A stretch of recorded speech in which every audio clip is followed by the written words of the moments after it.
My fellow Ambalanders, dear soldiers of the Ambazonian War of Independence, I want to use this opportunity to salute the bravery of our men and women on ground zero for their perseverance and for their great sense of duty. I want to also honor all those who've laid their lives for our country. I want to thank all those who, because of their steadfastness, have been deprived of their liberty. Let me thank our people for their steadfastness, their perseverance, and their great sense of nationalism. My fellow countrymen and women, I want to use this opportunity to make a couple of reactions to some international issues. First, let me react to the statement made by the U.S. Undersecretary of State, alleging that a mayor was killed in the great state of Manu. No mayor was killed. A collaborator implanted in our homeland to serve the interests of Cameroon, who has facilitated Cameroon's brutality, ensured the institutionalization of Cameroon's policies of occupation, and who has sought desperately to project Cameroon's legitimacy over our country, was taken out. Ambazonia has no elected mayors. It has no elected representatives that should be able to bat on behalf of our people. Let me remind the world, the United States and others, all through the history of the US, France, Great Britain, none of them, not even the French, tolerated the imposition by Adolf Hitler of Pétain, who was a Frenchman, over the French state. How would the United States feel if Canada was to invade the US and cause the installation of people overseeing its political agenda and the prosecution of its war of brutality? Ambazonians have the right under international law to protect their territorial integrity and take out all those put in place by Cameroon to legitimize its presence and to cause pain on Ambazonians. For so long, Cameroon has imposed unelected officials over our country, whose sole mandate has been to facilitate Cameroon's policies of economic extortion, political brutality, and the delegitimization of Ambazonia's right to exercise control over our country. I thank our brave forces of the state of Manu for eliminating that specific threat over that state and over the state of Ambazonia. And this message goes to all those who purport themselves to lord it over Ambazonians, whether as mayors, governors, senators, parliamentarians. Anyone who exercises unconsented authority over Ambazonia to facilitate the policies of occupation will be on our target list. And I send a strong message to all those acting as mayors of Cameroon over our homeland. History will not look kindly on you, your family, and to all those who support your activities. I would also like to take this opportunity to react to Mr. Biya's statement on this day. My fellow people, over 47 years ago, Cameroon imposed a system of unity over our country. As I said a couple of, I think 2 years ago in Berlin, this concept of national unity coexisted with the exploitation of our natural resources for the benefit of Cameroon. We have, in the past years, buried the concept of national unity manifested in the celebration of the 20th of May. My fellow people, you are a free people, and we will have national days within the calendar year over Ambazonia to reflect the power we have shown the world, to reflect the bravery of our fighters, and to reflect historical realities about our own existence. Never again shall we submit ourselves to the celebration of days that manifest the exploitation of Ambazonia, the impersonification of the brutality of the occupying power. You have acted well, and I want to thank and salute your bravery for rejecting such a day. Let me also talk about the situation of Barrister Shufai in the Kondenge Maximum Security Prison. We are aware that he was whisked off to hospital and has been subjected to brutality by Cameroon military personnel. I want to draw the attention of the international system, the United States, Great Britain, and others, that Cameroon's brutality has no limit. Cameroon's sense of inhumanity is something that the world should not and should never tolerate. And I call on the international system to bring pressure to bear on Yaoundé to set our prisoners of war free and to withdraw from our country. I also like to react on the statement of the British Member of Parliament and Minister for Africa on the question of our right to exercise control over our homeland. Let the United Kingdom know that they betrayed the trust vested in them, guaranteed by Article 76B of the UN Charter on Trust Territory, to administer Ambazonia to full independence. Let the United Kingdom understand that they transfer sovereignty over our homeland to Cameroon, to Yaoundé, and not to Buea. The minister is right to say that the United Kingdom respects the territorial integrity of Cameroon. We salute the minister for that, because the territorial integrity of Cameroon was acquired by the 1919 Milner-Simon Agreement that set the international border between Cameroon and Ambazonia. And it is within the bounds of those borders that Cameroon gained independence on the 1st of January 1960.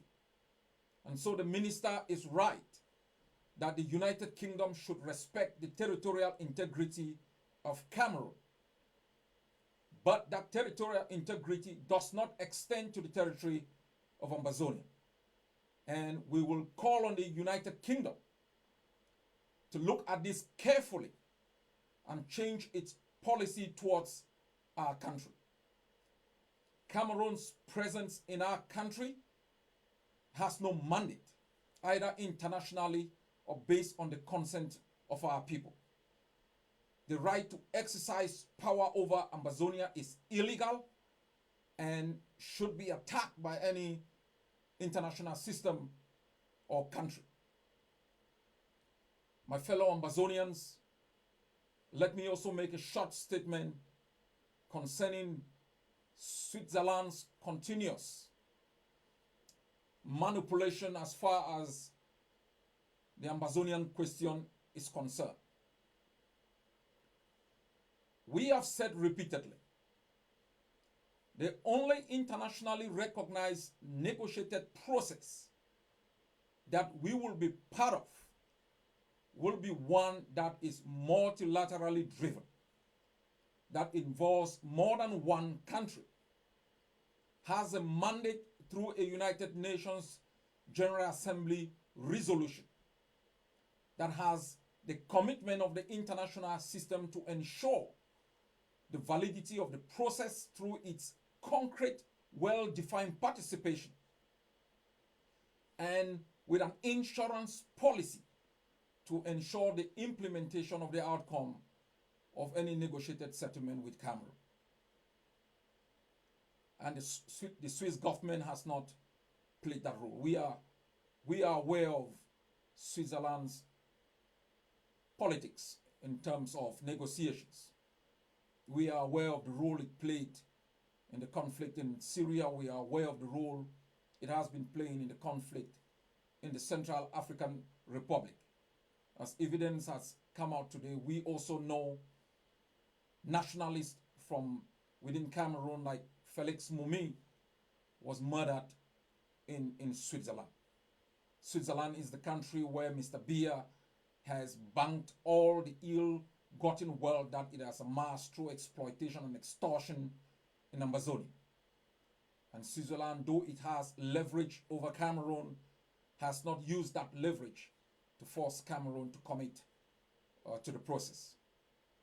Switzerland has used HD to play dirty politics as far as a war of independence is concerned, facilitating the unilateral declaration of ceasefire, knowing Cameroon is the state that has penetrated behind our lines and committed acts of genocide, massacre on our people.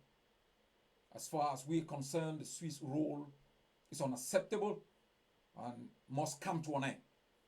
We will be putting out a concrete statement on this, and we want to assure our people that we take our time, do our due diligence, do comparative studies to know what is best for Amazonia, and we will articulate that in a concrete, precise manner within the realms of international law best practices. Any system put in place where the process does not reflect an outcome consistent with the aspirations of the Amazonian people will be rejected by the Amazonian Governing Council under my leadership. As I have said in the past days, the Amazonian Governing Council has the power to negotiate the end of Cameroon's tyranny within our country all alone. We have the force to back that negotiation. We have the political wisdom and institution to oversee such a process. We believe in a multilateral process, not only within the context of the constitution of the international system, but within the framework of the Amazonian struggle. That if the defense groups are brought together within one block, groups of experts brought together within one block, our bloggers who've done a wonderful job in articulating our cause brought within one block, and political leaders brought within one block, we will build a formidable front that will bat for Amazonia and get the result that our people deserve in terminating Cameroon's presence within our homeland. My fellow countrymen and women, we are at war. I remind you of this stark reality because our brave men and women are fighting on a daily basis. In the past 24 hours, we have extracted our special forces that were inserted in Littoral for an operation. The operation didn't go as planned, but our forces are all back in safety. In the past weeks, Our forces within the great state of Mezam have been battling Cameroon street by street, block by block, and our special operations forces have been extracting collaborators working with Cameroon and putting pressure to bear on all those who want to exercise political power over our homeland. We have had setbacks. I told you before, I will be honest with you all through this war of independence. I will revise my postulation that Cameroon is absolutely defeated. We are now in a position of stalemate. Ambazonians, we are in a situation of stalemate. I call on all of you to take this seriously. Recommit, rededicate your effort to the liberation of homeland. Ignore the politics, ignore the rancor, focus on the defense of the independence that was restored and proclaimed. That is the solemn obligation of this generation. We will not bequeath to the next a land littered with hopelessness. We will bequeath to the next generation a freed homeland that has, beyond its own bounds, the opportunity to provide for our people hope under a new political dispensation. Call on all of you across the territory, across the diaspora, to support our forces, to support the Ambazonian Defense Forces, which is well constituted, well directed, that has shown how formidable it can be in the defense of our homeland and the protection of our people and the projection of force. If you missed it, it showed that on the 1st of October 2019. And as we draw close to the 1st of October 2020, we should be in a better position to demonstrate power, to demonstrate to the international system we can stand our grounds and that we can ultimately defeat and vanquish Cameroon over our country. I thank the bravery of our forces on the ground who've battled Cameroon on a daily basis on rooftops, in the trenches, on the streets of our homeland. I want to thank all of you who have committed to the takeover program. It will ensure continuous supply of bullets and other essential materials to our fighters. Your commitment will translate into victory. Your continuous commitment on a daily basis to the supply of our forces will translate in the protection of the lives of our people, in the protection of our territorial integrity, and to restore hope and dignity and pride to the Ambazonian people. Ambazonia remains the land of your birth. That's the only space you own on planet Earth. You will decide the kind of political system that will exist in that country. You will decide the kind of economic system that will provide opportunities and prosperity to our people. You will decide the kind of social system that will take care of the weak, the crippled, and all those who can do it on their own. You will institute a kind of educational system that will turn our people to be an asset to themselves, their homeland, and to people beyond our shores. It's the reason for which General Ivo laid his life. It's the reason for which General Migo and all the fighters who have died gave up their lives. It's the reason for which our people continuously, undeterred, still being deprived of their liberty, have remained firm and committed. Freedom isn't cheap. It may cost your life. It may cost this generation. But there is something the next generation will remember. That we stood up for a universal currency. An ideal that cuts across our own culture and our system. The ideal to be free in the land of your birth. To decide the kind of system that will govern you. My fellow people, prefer to be defeated by Chad, not Cameroon. Not the country that we provided them political asylum. Not the country that our bounties have given them 60% of their GDP. Not a corrupt, ineffective state. not Cameroon. We shall stand our ground, disgrace Cameroon and its tyranny within our homeland, bring in freedom to our people. No matter how difficult the times are, no matter how hard and dark the trenches might look, you must remember the beauty of freedom as enjoyed by the people of the United States, all other countries across the globe, was not ushered on a platter of gold. It was won by struggle, endurance, perseverance. You have those qualities, Amazonians, to take over your country. I ask you to remain committed, remain defiant, refuse to blink, refuse to yield even in the face of butchery and massacre. Amazonia is your homeland. It will remain for this generation. It will be bequeathed to the next generation. God bless you all. God bless our forces. God bless our people.